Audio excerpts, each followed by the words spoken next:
It goes without saying that technology plays a pivotal role in our lives. Even if you don't consider yourself tech-savvy, it's more than likely that you'll find it hard to imagine life without a cell phone or access to the internet. We already live in a world where it's possible to create 3D objects with a printer, where we are constantly tracked and monitored. Self-drive cars and artificial intelligence are a reality, and experts promise the imminent arrival of the Internet of Things that will control our homes and lives. But hand in hand with this increasing reliance on technology and electricity is a corresponding risk that we will find ourselves completely unable to function as a society without it. The specter of a lack of electricity and cyber terrorism already loom large.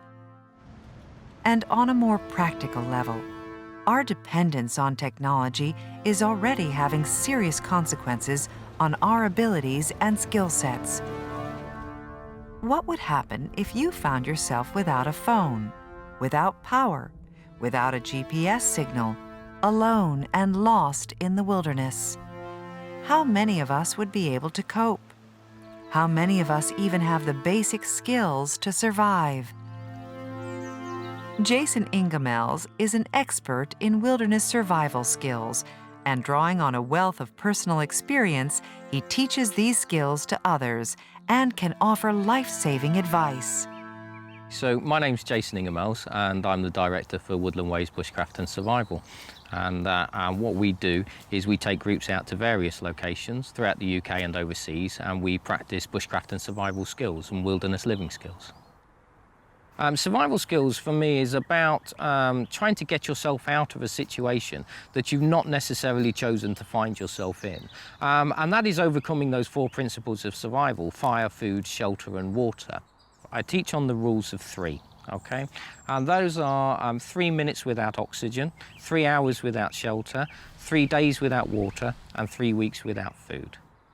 Now, I'm going to presume that everybody has the ability to be able to breathe, so my pure focus is on shelter immediately. We need to regulate how our body gains and loses body heat, so we need to maintain our core temperature, and clothing is an extension of that, but also the ability to get yourself into an area which is waterproof and windproof. Shelter is always the highest priority.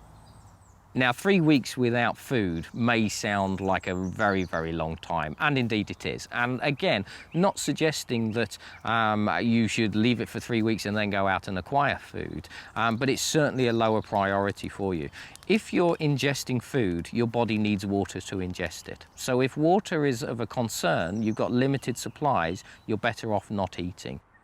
And so we build on that skill set. We get people learning how to create fire from natural materials, how to construct shelters that will be completely waterproof and windproof, again, out of natural materials, how to get their water and make that water safe to drink, and also how to acquire their own food, whether that's from animal or plant.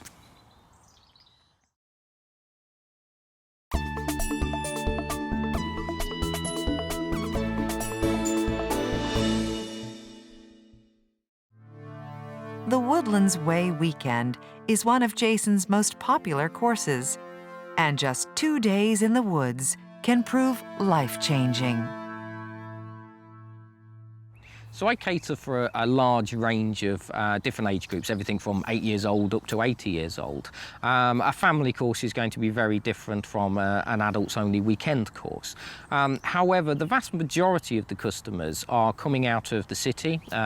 They're young professionals, 30, 40-year-olds, who maybe want to decomplicate their lives just a little bit.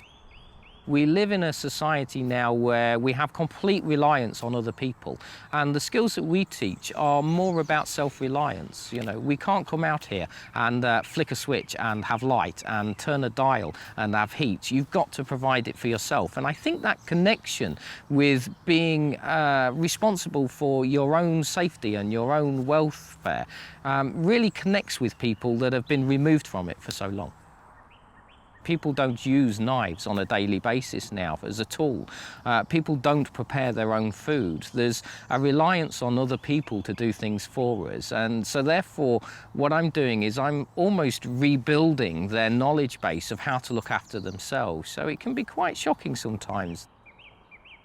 And I think we can see that technology is having a major input into the lack of those skills now. We can press a button and we've got access to a wealth of questionable information sometimes, but certainly information. And I don't think technology is necessarily a bad thing, but we shouldn't use technology to turn our back on these old skills. At the end of the day, if we lose these skills and then technology fails, where does that leave us? And then we have fire.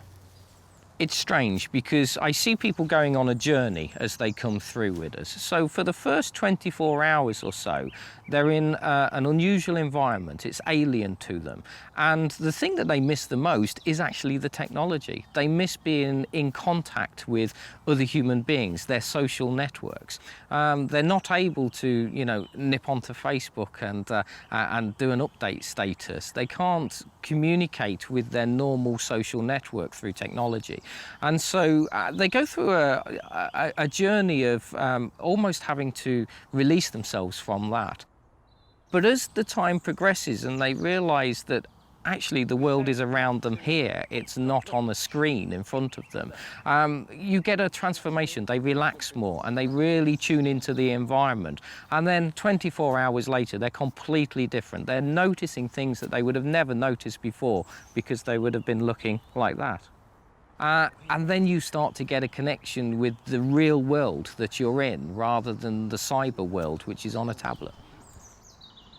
So getting back to basics, getting people out there, you can see, I see a transformation. They arrive on the Friday night, they leave on the Sunday, a different person completely.